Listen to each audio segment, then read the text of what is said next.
नमस्कार दोस्तों, स्वागत है आपका आज के मुख्य समाचार में। सबसे पहली बड़ी खबर में आपको बताएंगे, बीजेपी को यूपी में नहीं मिलेगी 140 सीट से ज्यादा। किसान नेता राकेश टिकैत ने किया दावा, कहा मैं भी कर रहा हूं राजनीति। इसी के साथ दूसरी बड़ी खबर में जिक्र होगा कि चीन फिर कर रहा कोई गुस्ताखी, राहुल गांधी बोले नए युद्ध के साए में जी रहा है भारत। तीसरी बड़ी खबर में आपको बताएंगे कि प्रियंका गांधी की रैलियों का रोड मैप तैयार, पीएम मोदी व सीएम योगी के गढ़ में भी भरेंगी हुंकार।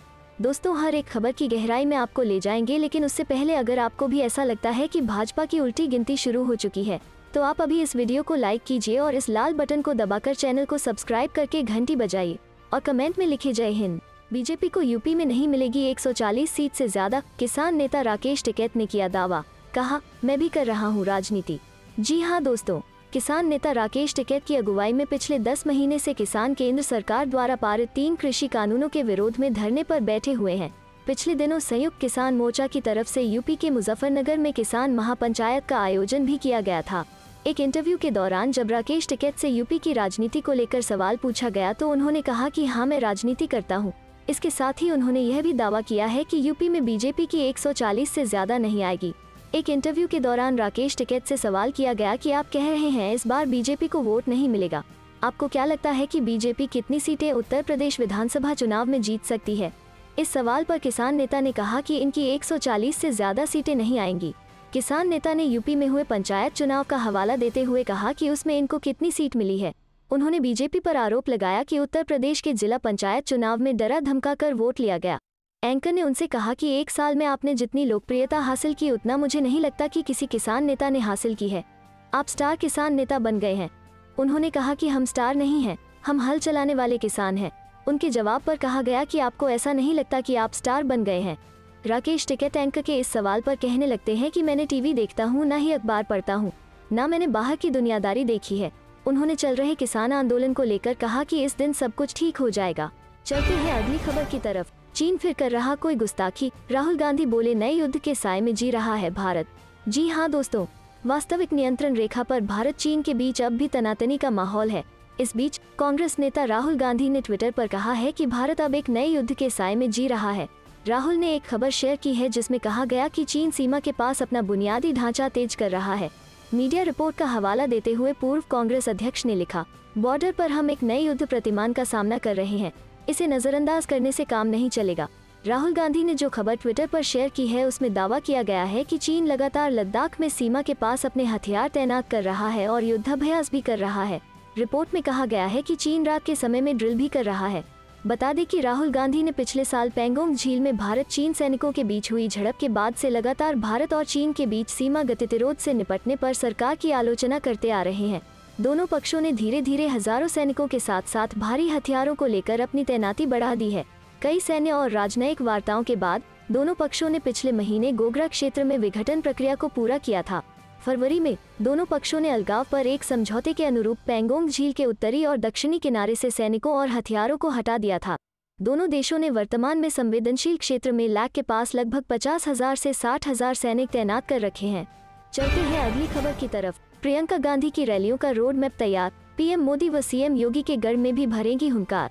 जी हाँ दोस्तों, उत्तर प्रदेश में अगले साल होने वाले चुनाव से पहले अब सभी राजनीतिक दलों ने अपनी कमर कसनी शुरू कर दी है। अपने पिछले दौरे के समय पार्टी के पदाधिकारियों के साथ बैठक के दौरान प्रियंका गांधी ने अपनी चुनावी तैयारियों को और तेज करने के संकेत दे दिए थे। इसी क्रम में अब प्रियंका गांधी की रैलियों का रोड मैप तैयार किया जा रहा है।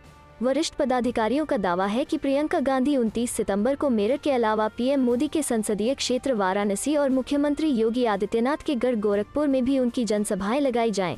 कांग्रेस महासचिव प्रियंका गांधी वारा ने केंद्र के 3 नए कृषि कानूनों के खिलाफ आंदोलन कर रहे किसानों सहित लोगों से जुड़ने के लिए 29 सितंबर से मेरठ में शुरू होने वाली जनसभाओं का रोड मैप तैयार करने का निर्देश प्रदेश यूनिट को दिया है। प्रियंका से 2022 के उत्तर प्रदेश विधानसभा चुनाव में लोगों से किए गए वादों के बारे में कई सार्वजनिक घोषणाएं करने की उम्मीद है। कांग्रेस के एक वरिष्ठ नेता ने कहा, प्रियंका गांधी वारा से कांग्रेस द्वारा विभिन्न मोर्चों पर किए जाने वाले वादों के बारे में कुछ महत्वपूर्ण घोषणा करने की उम्मीद है। वादों में 3 कृषि कानूनों को खत्म करना, किसान 3 कृषि कानूनों के खिलाफ आंदोलन कर रहे हैं, मुफ्त बिजली, किसानों का कर्ज माफ करना और लोगों से संबंधित कुछ अन्य मुद्दों पर पार्टी के रुख के बारे में शामिल हो सकते हैं। प्रियंका गांधी ने हाल ही में लखनऊ में 2022 के विधानसभा चुनाव के लिए कांग्रेस की तैयारियों की समीक्षा की थी। ने राज्य के पार्टी नेताओं से उत्तर प्रदेश की लगभग सभी विधानसभा सीटों में लगभग 12,000 किलोमीटर की दूरी तय करने वाली प्रतिज्ञा यात्रा शुरू करने के लिए कहा था। पार्टी ने प्रस्तावित यात्राओं का एक विस्तृत कार्यक्रम तैयार किया है, जो अगले महीने नवरात्रि समारोह के दौरान जिलों के अधिकांश हिस्सों को कवर करेगा। चलते हैं अगली खबर की तरफ। भाजपा नेता का अजीबोगरीब बयान, भारी बहुमत से जीतेंगी ममता बनर्जी, बीजेपी नहीं खड़ा करे उम्मीदवार। जी हां दोस्तों, भारतीय जनता पार्टी को शर्मसार करते हुए भाजपा नेता राजीव बनर्जी ने कहा कि पश्चिम बंगाल की मुख्यमंत्री ममता बनर्जी भारी अंतर से जीतेंगी और बेहतर होता कि पार्टी ने उनके खिलाफ कोई उम्मीदवार ही नहीं उतारा होता। विधानसभा चुनाव से ठीक पहले भाजपा में शामिल हुए तृणमूल कांग्रेस के पूर्व मंत्री ने कहा, लोगों ने उन्हें जनादेश दिया और वो 213 सीटों के साथ सत्ता में वापस आ गईं। वो भवानीपुर से चुनाव लड़ रही हैं और कांग्रेस ने उनके खिलाफ कोई उम्मीदवार नहीं खड़ा करने का फैसला किया है। हम लोगों के फैसले को नजरअंदाज नहीं कर सकते और लोग उन्हें चाहते हैं। वो राज्य की मुख्यमंत्री हैं। वो भवानीपुर में भारी अंतर से जीतने जा रही हैं। सही तो यह होता अगर भाजपा भी इस चुनाव से दूर रहती। उन्हें ममता के खिलाफ कोई उम्मीदवार नहीं खड़ा करना चाहिए था। विधानसभा चुनाव में तृणमूल कांग्रेस से हारने वाले राजीव बनर्जी ने मुख्यमंत्री के प्रति शुभेंदु अधिकारी के दृष्टिकोण की भी आलोचना की। उन्होंने मीडिया से बात करते हुए ने कहा, लोगों ने उन्हें 213 सीटों के साथ सत्ता में वापस लाया और इसलिए उस व्यक्ति के बारे में गलत बोलना ठीक नहीं है। फूफू कहलू बेगम जैसी टिप्पणियां कर शुभेंदु ने हमारे प्रति लोगों के मन में गलत धारणा बनाई। किसी को सीएम पद की नेता के बारे में बोलते समय सावधान रहना चाहिए। धार्मिक विभाजन जैसे मुद्दे पर बोलते हुए राजीव बनर्जी ने कहा, मैंने पार्टी को धार्मिक लाइनों का पालन न करने को लेकर समय समय पर चेताया था, क्योंकि मुझे पता था कि धार्मिक विभाजनकारी राजनीति पश्चिम बंगाल में काम नहीं करेगी। लेकिन पार्टी ने मेरी बात पर ध्यान नहीं दिया है। पार्टी को इसका खामियाजा भुगतना पड़ा है। राजीव बनर्जी पहले पश्चिम बंगाल कैबिनेट के सदस्य थे, लेकिन विधानसभा चुनाव से ठीक पहले वो भाजपा में शामिल हो गए और डोमजूर विधानसभा क्षेत्र से चुनाव लड़े, जहां से वो पहले विधायक थे, लेकिन पार्टी बदलने के बाद हार गए। अपनी हार के बाद वो बागी बन गए हैं। उन्होंने पार्टी विरोधी बयान देना और पार्टी की बैठकों से बचना शुरू कर दिया है। राजीव बनर्जी पर तृणमूल कांग्रेस के अखिल भारतीय महासचिव अभिषेक बनर्जी और कई तृणमूल नेताओं से मुलाकात करने का आरोप लगाया गया था और इसके लिए उन्हें कारण बताना पड़ा था। भाजपा के एक वरिष्ठ नेता के अनुसार राजीव बनर्जी को उनकी पार्टी विरोधी गतिविधियों के लिए 2 बार कारण बताओ नोटिस दिया गया, लेकिन उन्होंने कोई जवाब नहीं दिया। ओपी राजभर ने दिया बड़ा बयान, कहा बीजेपी के 150 विधायक उनके संपर्क में। जी हां दोस्तों, सुभाषपा नेता ओपी राजभर हमेशा की तरह इस बार भी चर्चा में है। उनका कहना है कि बीजेपी के 150 विधायक और नेता उनके संपर्क में हैं, जो चुनाव से पहले बीजेपी छोड़ सुभाषपा ज्वाइन करेंगे, लेकिन वो विधायक कौन है ये ओपी राजभर ने साफ नहीं किया है। ओपी राजभर के इस बड़े बयान के बाद बीजेपी ने पलटवार किया है। इस बयान को लेकर यूपी के मंत्री अनिल राजभर ने ओपी राजभर को हल्का आदमी तक कह डाला है। उनका कहना है कि अब जनता उनके बयान को हल्के में लेती है और हल्के आदमी की चर्चा नहीं करूंगा। अक्सर चुनाव में राजनीतिक फेरबदल की खबरें आम होती हैं। चूंकि चुनाव सिर पर है, लिहाजा ओपी राजभर भी अपने जनभागीदारी संकल्प मोर्चा को मजबूत करने में शिद्दत से जुटे हुए हैं। ओपी राजभर वोट को साधने का लगातार प्रयास कर रहे हैं। अब देखना ये होगा कि चुनाव तक राजनीति का ऊंट किस करवट बैठता है। गौरतलब है कि ओपी राजभर बयानबाज नेता हैं। हालांकि उनके बयान सुर्खियों में जरूर रहते हैं, लेकिन अगर सही होते हैं तो बीजेपी को बड़ा नुकसान झेलना पड़ सकता है। पहले ओवैसी की मुस्लिम छवि लगातार मुस्लिम तबके को जोड़ रही है। ओपी राजभर SC/ST के बीच लगातार जा रहे हैं। ऐसे में अगर बीजेपी के विधायक उनसे जुड़ते हैं तो जनभागीदारी संकल्प मोर्चा की ताकत बढ़ जाएगी। ओपी राजभर की माने तो वो छोटे दलों के साथ जुड़कर बीजेपी को हराएंगे। चलते हैं अगली खबर की तरफ। जन विरोधी नीतियों और महंगाई के खिलाफ कांग्रेस ने निकाला जन आक्रोश मार्च, जमकर नारेबाजी की।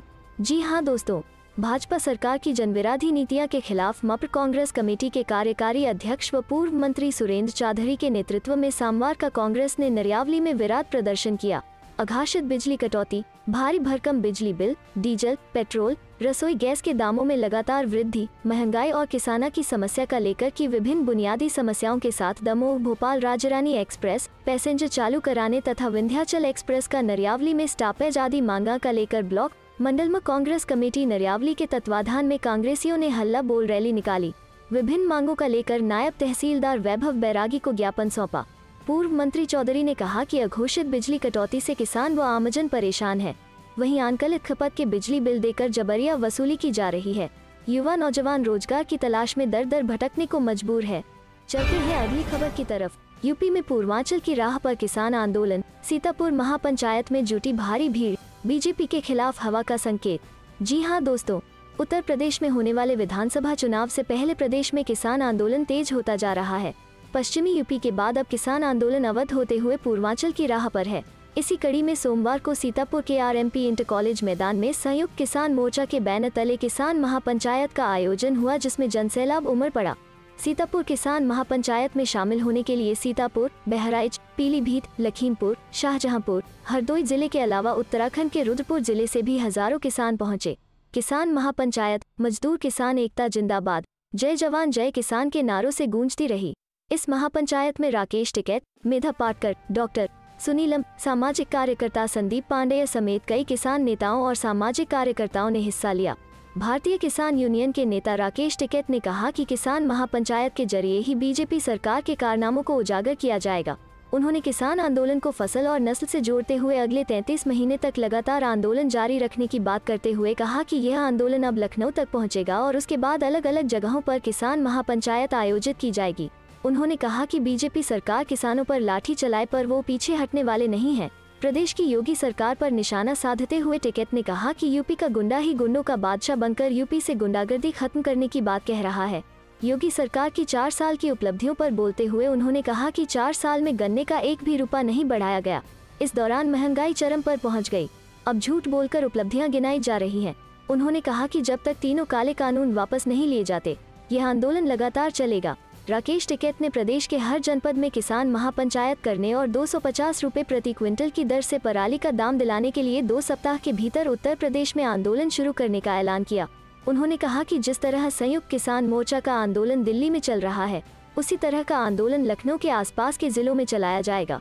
उन्होंने किसानों से कहा कि किसी भी दिन आंदोलन की शुरुआत हो सकती है, इसलिए इसके लिए हम सब तैयार रहें और अपने ट्रैक्टर को तैयार रखें।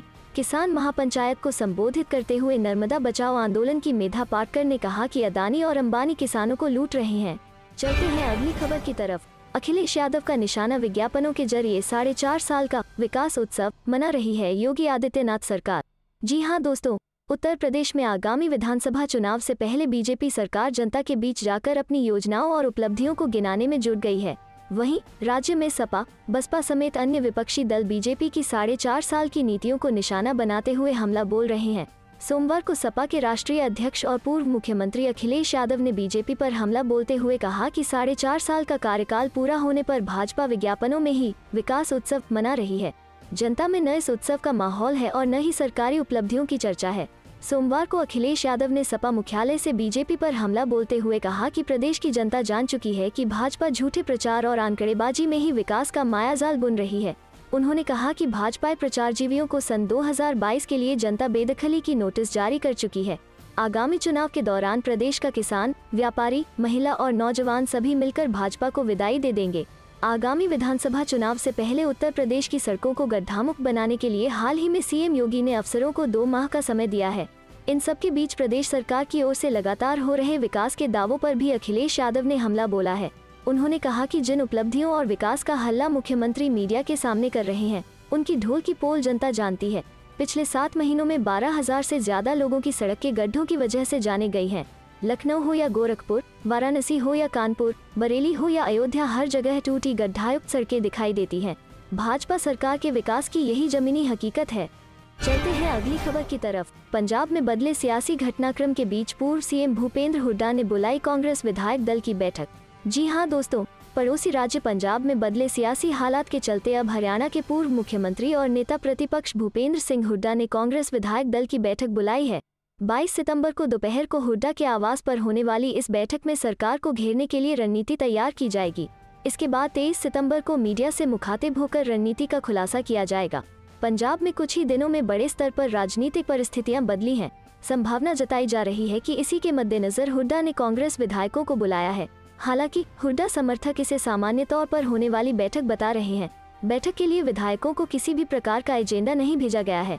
बताया जाता है कि बैठक में 3 कृषि कानूनों के विरोध में चल रहे किसानों के आंदोलन से लेकर प्रदेश के विभिन्न ज्वलंत मुद्दों पर चर्चा होगी।